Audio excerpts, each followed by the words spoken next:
All right, so let's just look a little more at why we would need a different kind of a theory for gravity. So what's the problems with general relativity?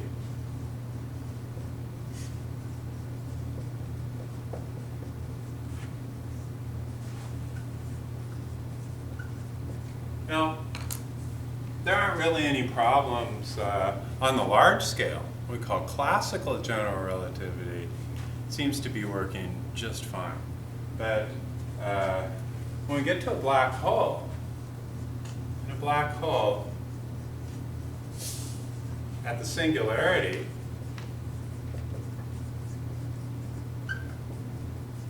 it seems like the curvature of space and time go to infinity.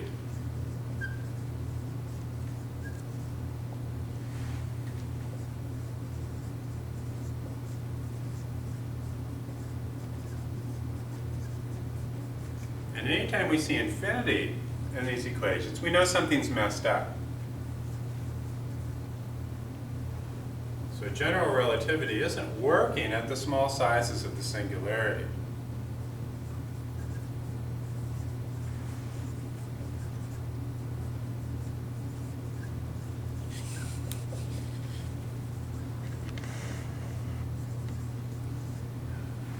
On the other scale, when we get to really large objects, with quantum mechanics, it seems like time is poorly defined in quantum mechanics.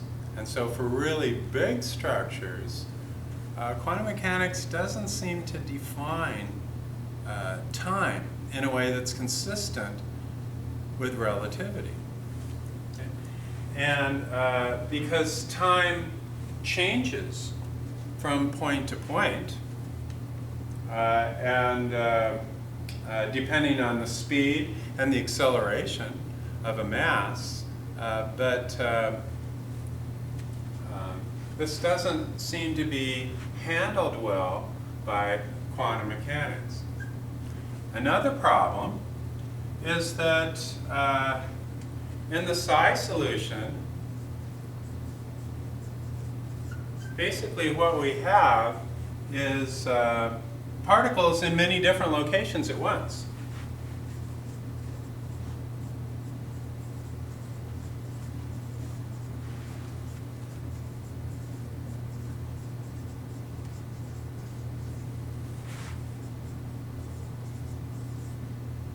And so how does this work for the bending of space and time? Nobody really knows, because the electron could be here or it could be there. So how much is this electron probability bending space when it can be in more than one location at the same time? The mathematics of that kind of goes haywire.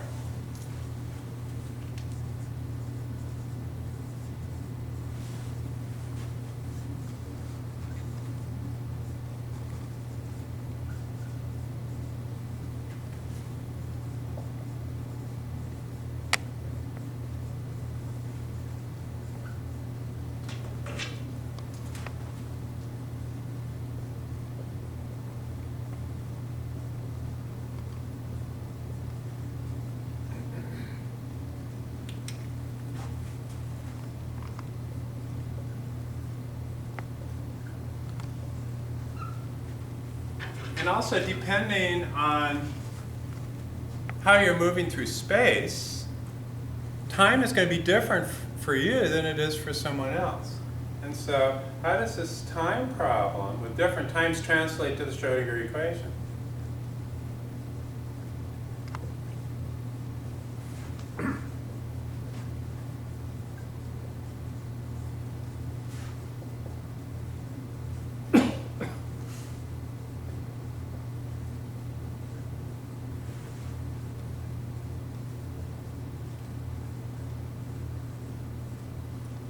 You can have masses moving back and forth so that simultaneity and causality is changed.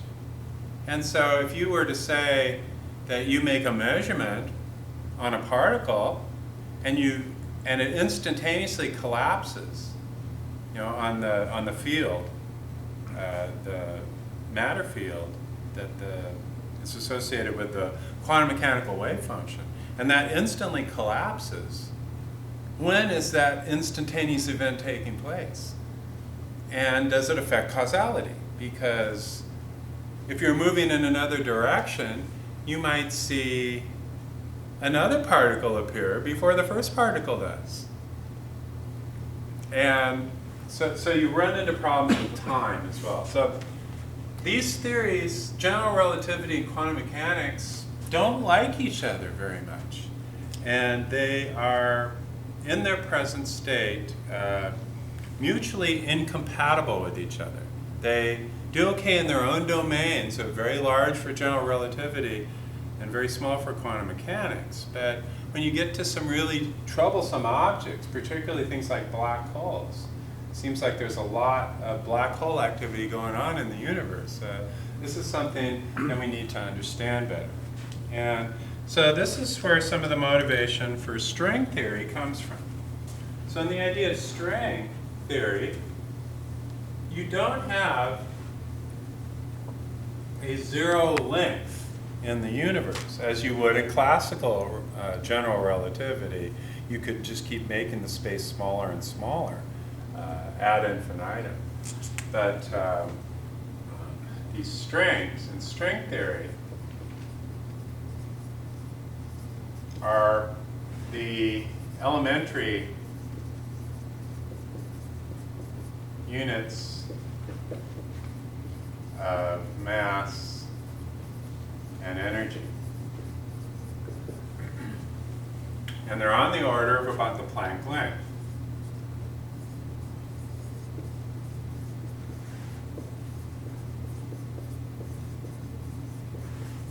Which, as we saw before, x Planck is approximately 10 to the minus 35 meters. Okay, and so these strings then can vibrate.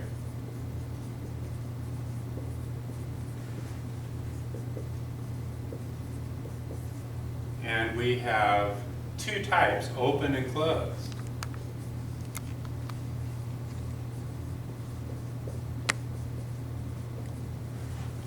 Where an open string is not fixed at one end, and a closed string is background on a loop.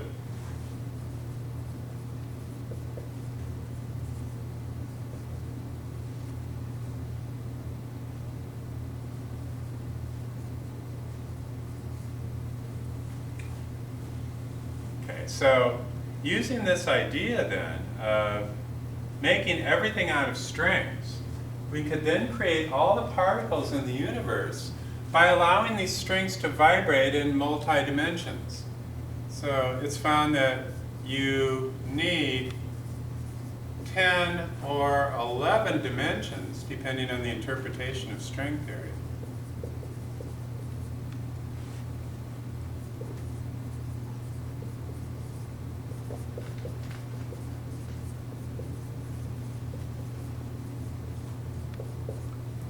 And so some people call this a big problem.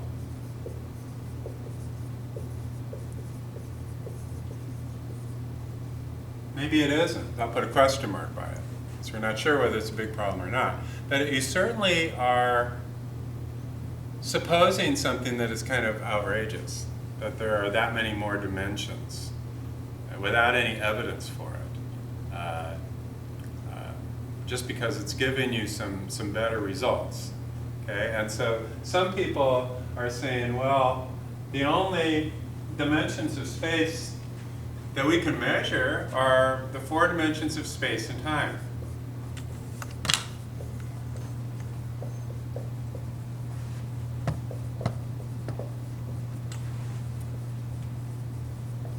And they're accepted. Okay, so where could these other dimensions be? Well, they think that they're highly curved up, most of them.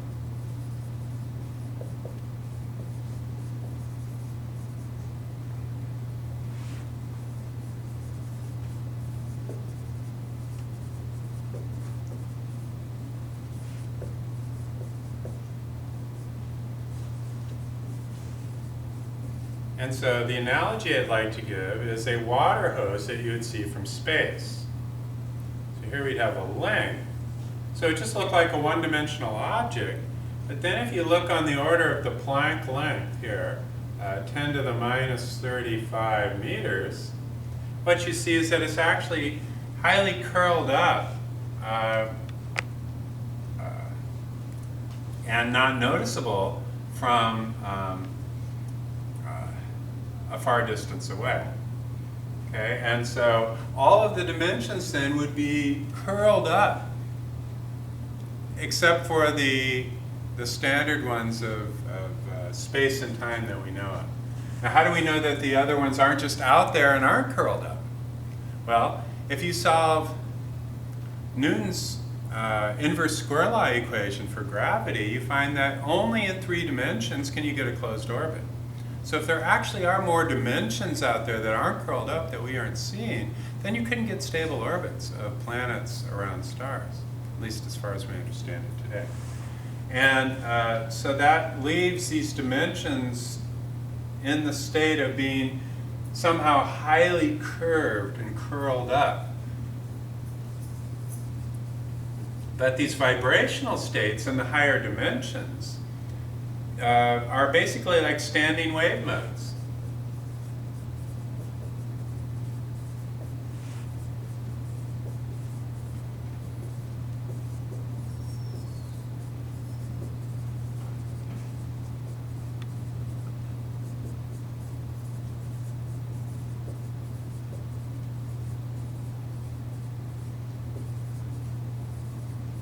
Either with a closed string, this would be kind of like the electron standing wave that we used to draw for the Bohr model, or a string standing wave, which would be in some kind of normal mode of oscillation for an open string.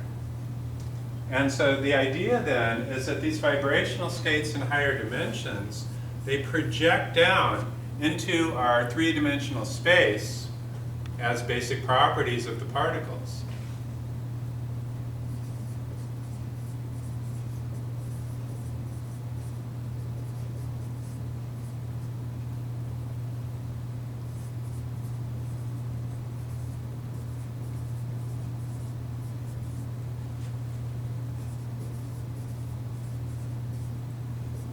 And so the kinds of properties that these higher dimensional vibrations would have when we project them down onto our 3-dimensional space are things like charge and mass.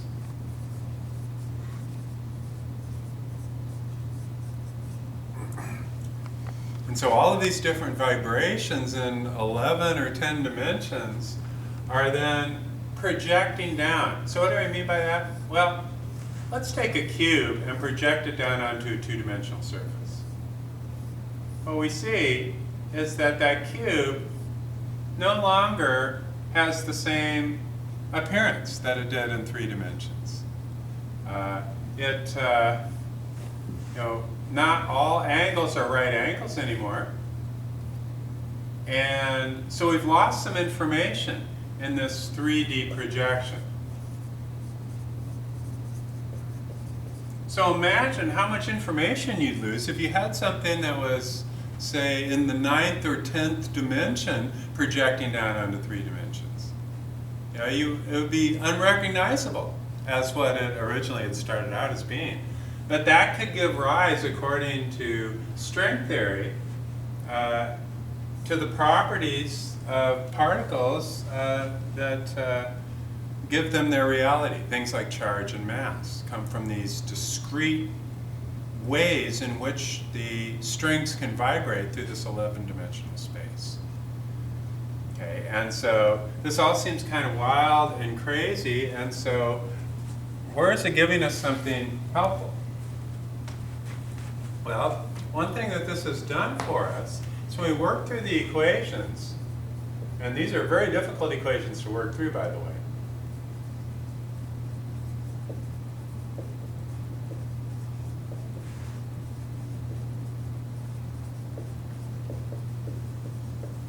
One thing that we find, which is very encouraging, is that the singularity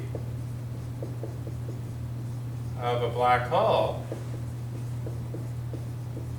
does not have infinite curvature anymore, because the strings that make up this thing used to go to infinity, but the strings kind of pinch off the hole so that it doesn't go all the way to infinity in terms of its size. It just it's not an infinitely deep hole because the string is no smaller than this size, and so that cuts off the rest of this curve that makes the thing go to infinity. So it smooths out the singularities.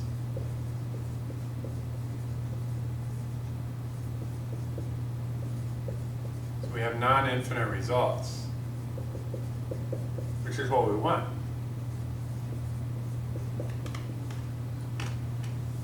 Another thing that's really cool about string theory is that it fits into the group symmetries of the standard model.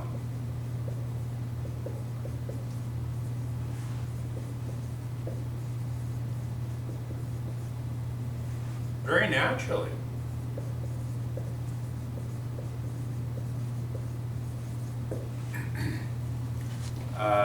And it even predicts the graviton.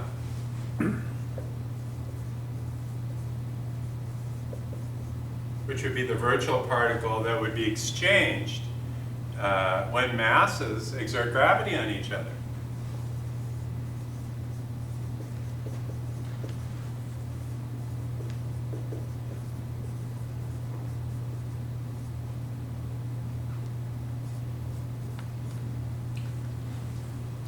And it also predicts the possibility of there being a huge number of parallel universes.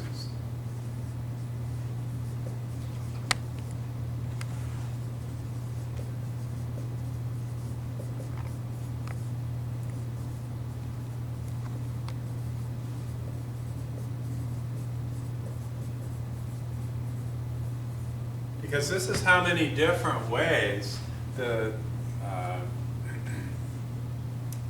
11-dimensional space can be curved in each of these different universes.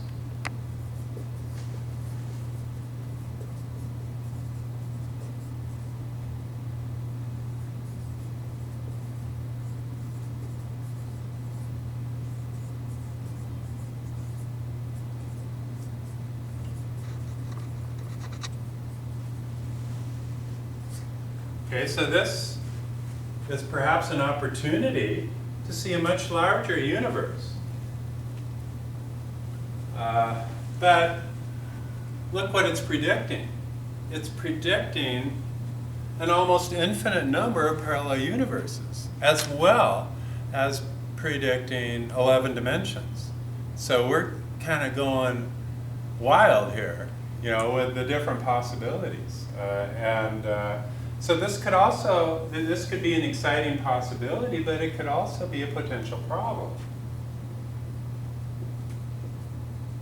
Because it's predicting a very complicated universe that has this incredible amount of structure to it.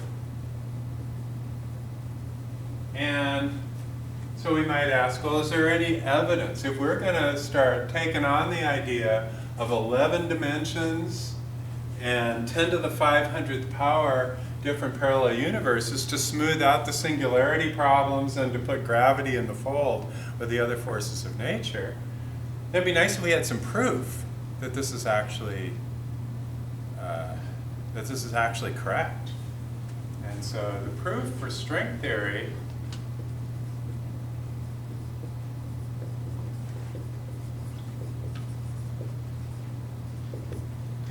is all basically based on our concept of beauty.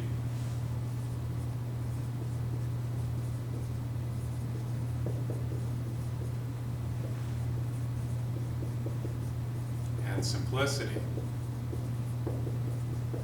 And so these are very compelling things, but beauty is in the eye of the beholder. And so what's beautiful to us, is that going to be beautiful to an extraterrestrial or beautiful to God? You know, that's a big question.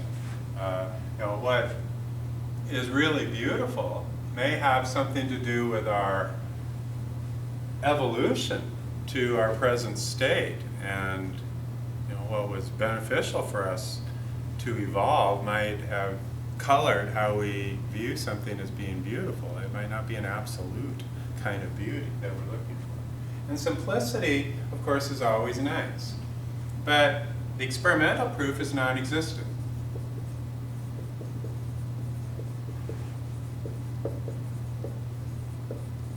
And until we get experimental proof, a lot of people argue that string theory really isn't science at all, because science is driven by predictions that can be then proven by experiment. And so if you've got 10 to the 500 possible different universes, you could say, oh yeah, well ours is in there somewhere, and so I could just pick out the one that's perfect. Sounds a little bit like astrology or something. So that's perhaps something to watch out for.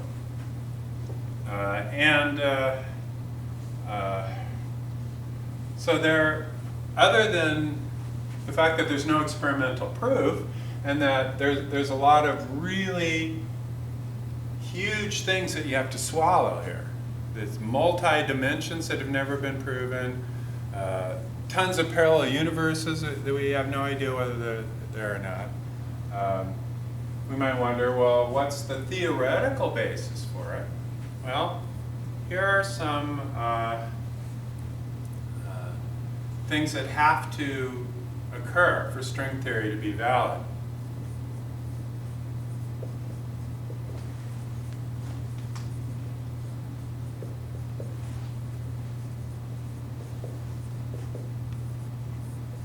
We need what's called supersymmetry.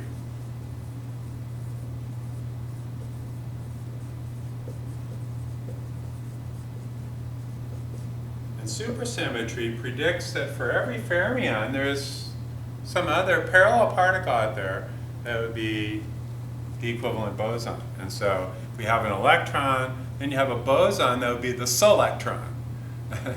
And so they've got names for these things. And so the supersymmetry then basically doubles the number of particles.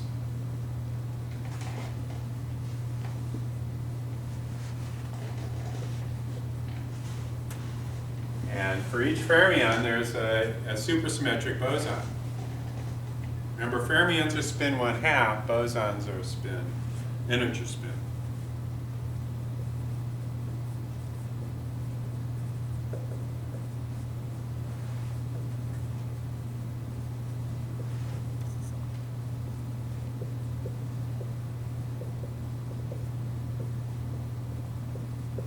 Now, if it turns out that supersymmetry isn't true, then string theory predicts faster than light particles, which would undermine causality. So most people think that if we don't find supersymmetric particles, string theory has to be either abandoned or severely changed.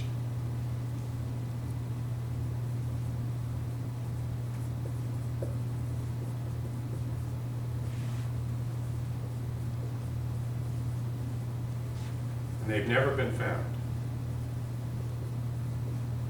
We thought that we'd find some supersymmetric particles in the Large Hadron Collider.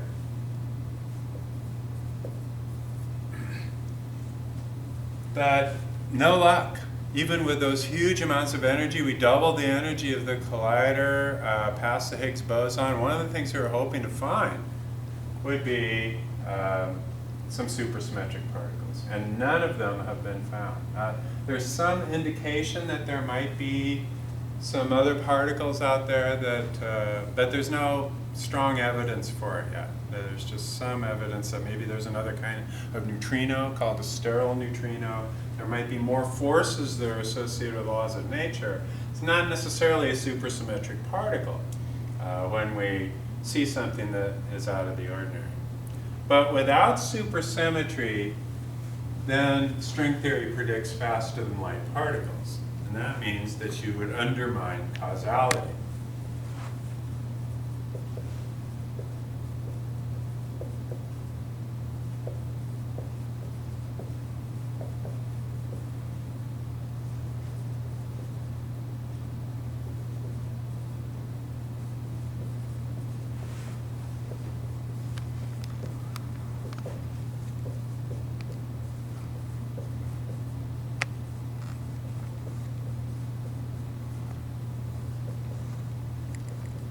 That means you could send a tachyon pulse into the past and blow up a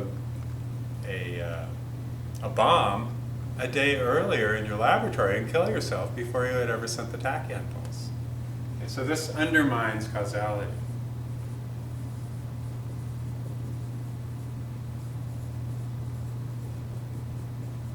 If supersymmetric particles do not exist.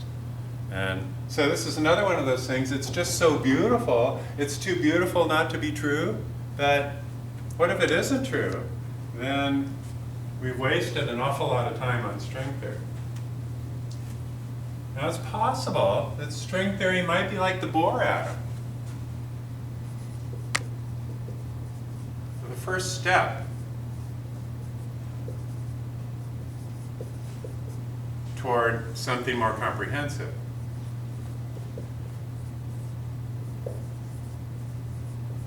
Remember, the Bohr atom came before the Schrödinger equation because the Bohr atom only worked for hydrogen. And so clearly the Bohr atom isn't a comprehensive theory that works for every element, but the Schrödinger equation does. Okay? And so it could be a good first start.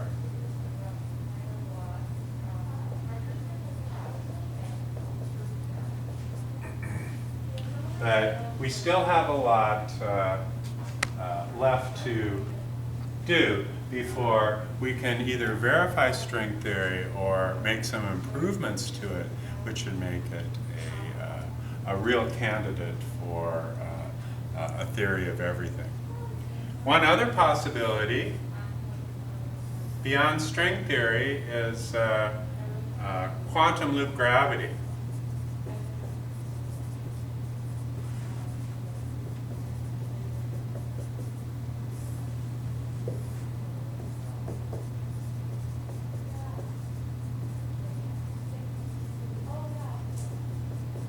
In quantum loop gravity, the basic elements of space are these interconnected loops.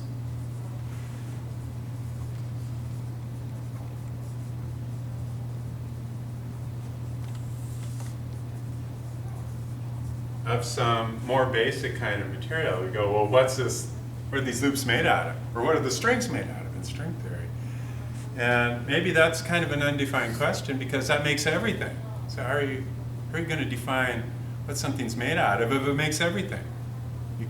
You certainly can't define it in terms of the things that it's making. So anyway, these are our basic elements then of space in quantum loop gravity, which have a size that's comparable to the Planck length.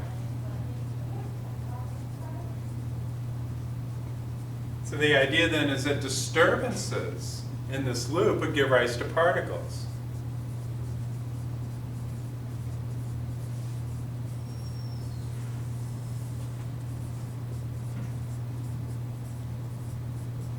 Kind of like a quantum field theory, but for gravity. Now this is a little more satisfactory in some respects than string theory, because string theory works on a fixed background of space and time.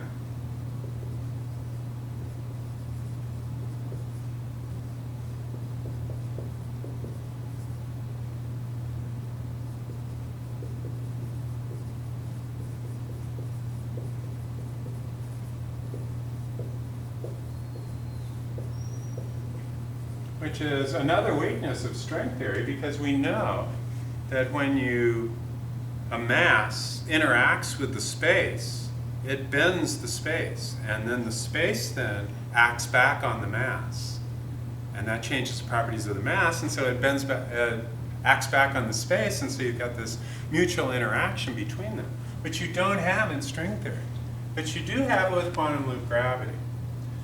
So this might seem like a better possibility from some aspects, but it's been difficult to work with.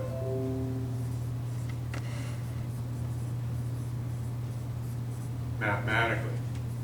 String theory have had much more success working with and getting results out of string theory than we have out of quantum loop gravity. And so some people that are really good with working with string theory, work out a lot of these predictions, and maybe some of them would be right, just like the Bohr model would be right, that there may be some limitations to that because of the flaws in the foundation of string theory. And so maybe eventually quantum loop gravity will develop, and then the two will be unified, or there will be some other possibility that will come out of the attempted synthesis of these. As of the present, that is the state of things in terms of our understanding